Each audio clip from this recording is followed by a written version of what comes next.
Thanks for joining us again for another Global Music Match interview, and we're very pleased that this week we have with us Darling West from Norway. Hi, Marion Tor, how are you doing? Hi. Hi. Hi guys. Thanks for joining us. We have been to Norway actually, haven't we? We have, yeah, we played Wow, yeah. Tell us. Yeah. Where were you? It's a beautiful venue, which I'm probably going to pronounce wrong. Riksinen, it's like the National Folk Arts Centre. It was amazing. We couldn't believe how lovely it was. Yeah, we had a great time. New, and it's like the pride of our traditional folk music. With good reason. Yeah. Mm-hmm. It was excellent. Did you play there at some point? Yeah. We did. We did a collaboration with a guy called Knut Riersrud. Oh, really? Wow, that's great. Do you know him? Yeah, that's fantastic. I'm so sad we didn't go there. Was it a long time ago or? A few years ago now, maybe 4 or 5 years ago. Yeah. Wow. Man. Wow. So a little late. Sorry. Yeah, it was very cool. Anyway, so we really like Norway, and yeah, so it's great to meet you guys as well. Maybe find out a bit more about the Norwegian scene, because when we were at Riksinen, it was very much the traditional folk scene, but you guys play sort of really classic sounding Americana influenced songwriter kind of acoustic music, which is fantastic, and I'm really sure our audience are going to love hearing what you do. So could you tell us a bit more about your influences and what you bring to the songwriting process? Well, it has changed throughout the years. We have released 4 albums in a time period of 8 years or something. And we started out very old-time American folk-ish with only acoustic instruments and a very dogmatic attitude. We fell in love with the bluegrass or old time scene. Maybe first of all through the movie Oh Brother, Where Art Thou? From the Coen Brothers. Yeah. And just we were hung up on Gillian Welch and Dave Rawlings, which we are still, of course, but it was light a bit more since that. And then throughout the years, you just listen to different music, and different kind of songwriting just evolves. So we've been through a lot of the 60s and 70s folk and West Coast, like Eagles and you know,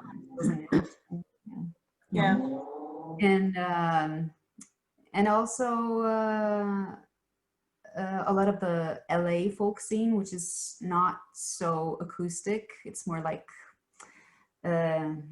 atmospheric with Mike Mills and Ethan Grushka and Bell Brigade. So I don't know, we have a lot of influences, and we also play music as a day job for other artists. Okay. So you have to adapt to different styles in music.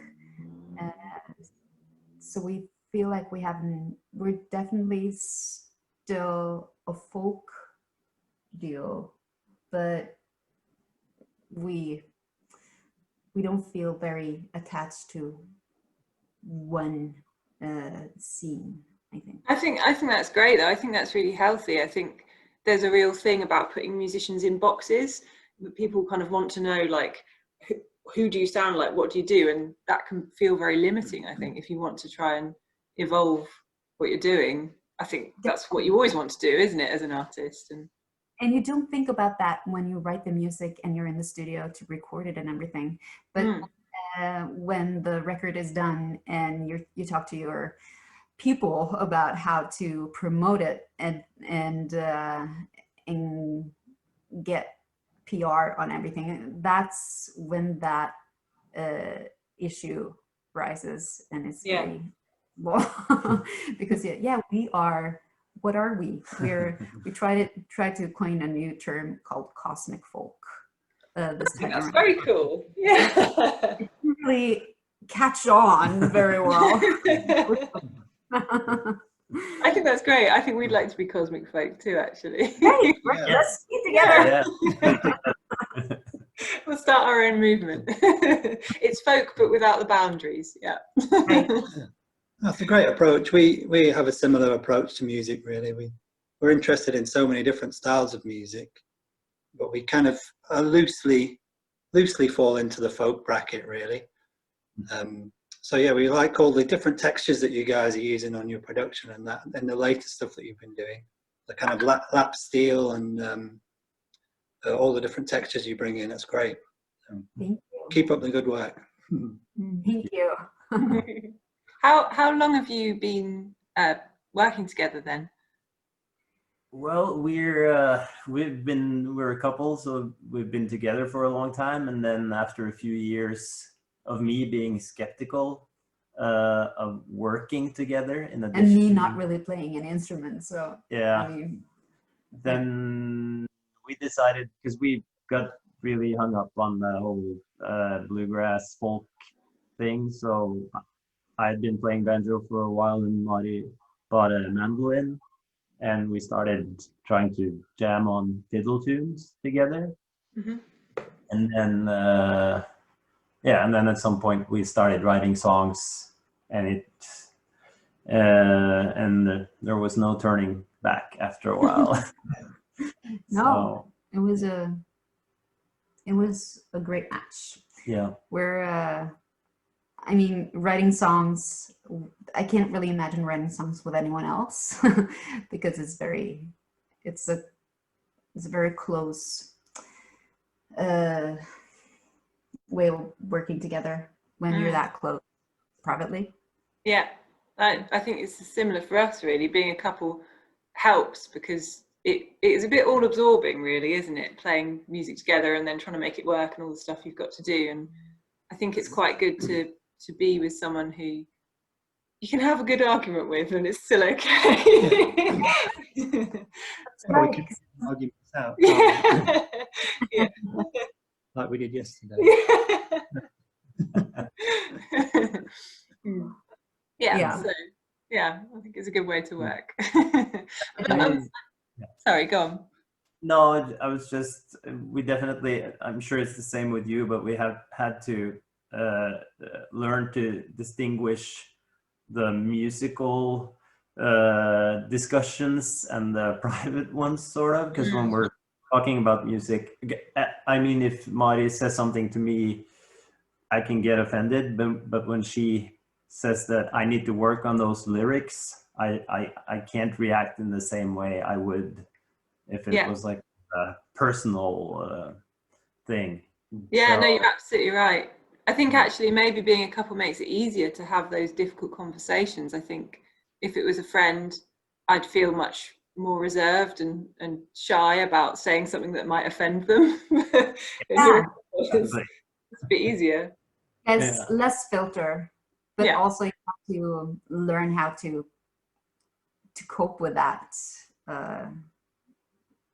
Yeah, and not stay angry when you're watching a movie at night about some musical argument during the day.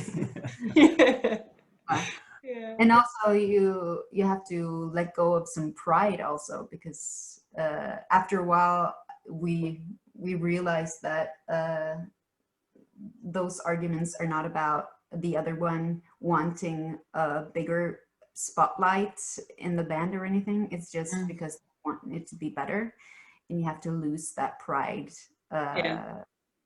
when receiving criticism, because it's not about a personal thing. It's about how you want the music to get better.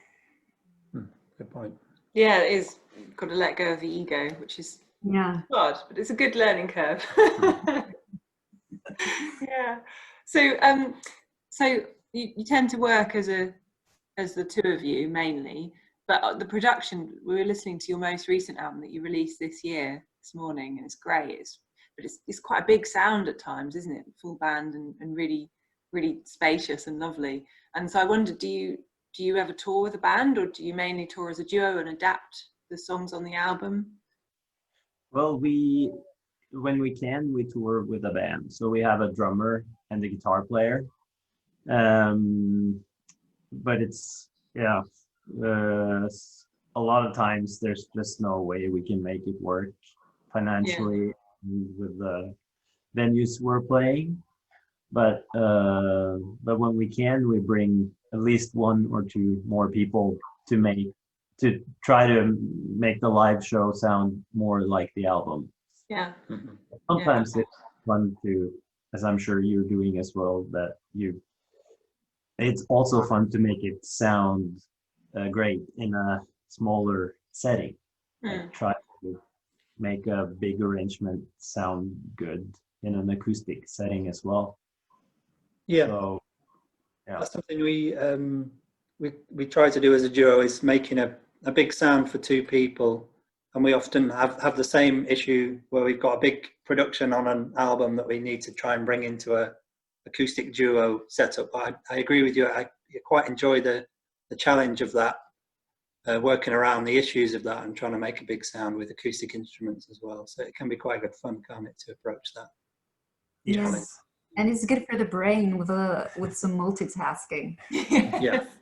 Plays the bass on the floor, with singing background vocals and playing the electric guitar. Yeah.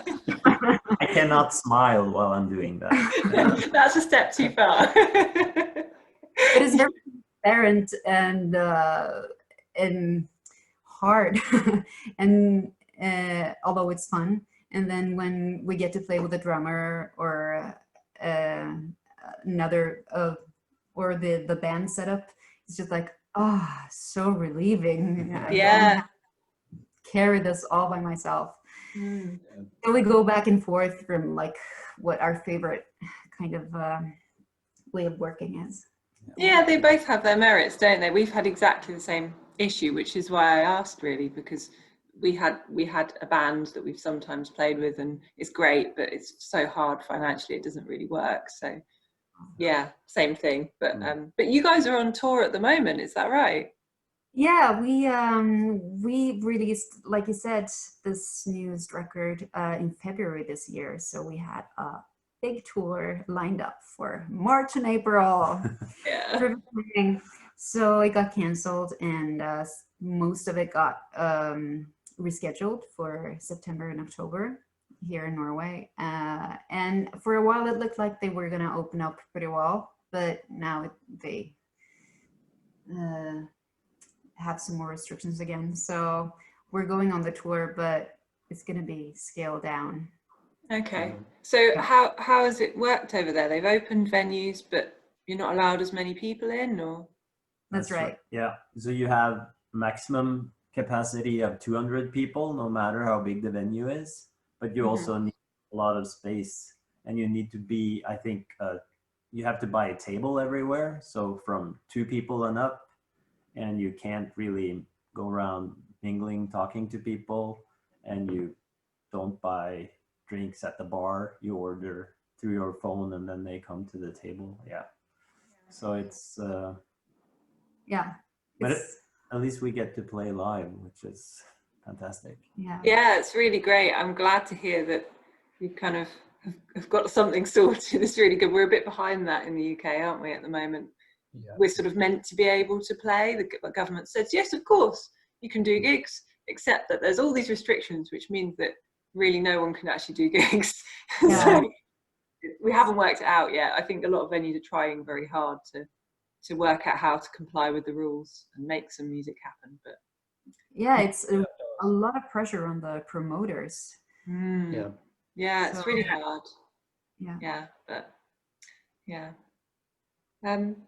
So you've been to America a lot as well. Yeah, for the past 3 years we've been going back and forth there, doing a couple of tours a year. And one tour was actually with the full band. Wow. Was not financially but it was so much fun. Yeah, because we this came as a surprise to us as well, but at some point we got a lot of listeners through Spotify in the States, and just out of the blue we got a lot of booking I lost my English. We got a lot of booking requests, yes. So we just felt like we had to take the opportunity, really. Yeah, that's fantastic. That's very cool. What's it like touring there? Is it like huge long drives, and you know, the logistics in Europe, we're quite lucky, we can just drive a couple of hours and find another venue, but in America it must be different. Yeah, it is. There's definitely a lot of long drives, and well, yeah, a lot of things you have to sort out. But we just rented a car and did everything ourselves. And usually you don't get a place to stay like I guess you often do in Europe.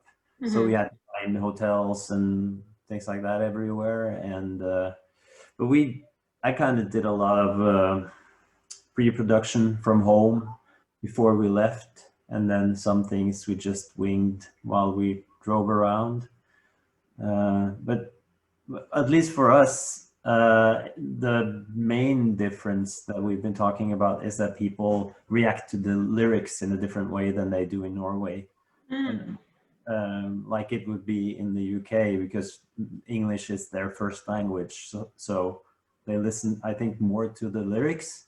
But in Norway, people listen more to the music and then kind of catch some of the words. Yeah. And that's it takes longer. It's a reroute kind of thing. Yeah, of course. But I mean, I wanted to say, I think it's amazing that you write songs in a second language. It's just like, it must be really frustrating, the kind of cultural dominance of English at times, because it seems so unfair, really, doesn't it? Like, we're lazy like that.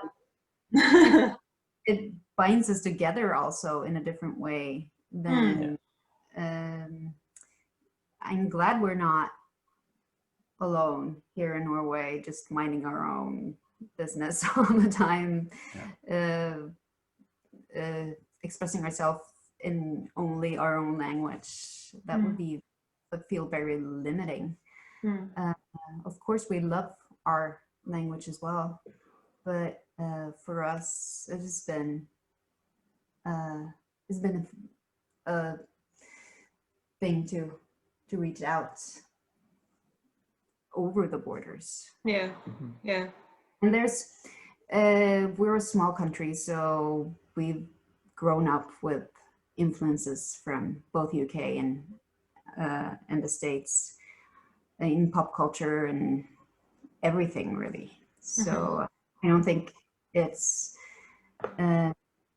not comparable to any of you trying to write lyrics in Norwegian by learning it over a few years.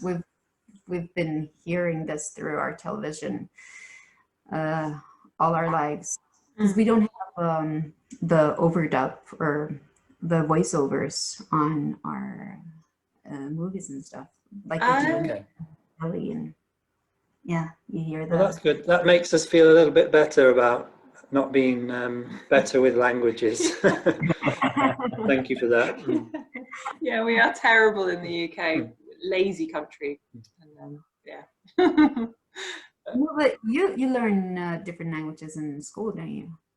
We do, but I think generally speaking, people aren't bilingual. Like I did French at school and I got a good grade, but I can't really speak French. I think it's a different thing. Although, like you're saying about being immersed in a language is really important, and I've never really had that experience. So, right, it's something that I would love to be able to do, speak another language. Maybe in the future. There's still time. We need to move somewhere else so I can learn properly. Yeah. Well, guys, it's been so nice to speak to you. Thank you so much for giving us your time, and it's great to get to know you better. And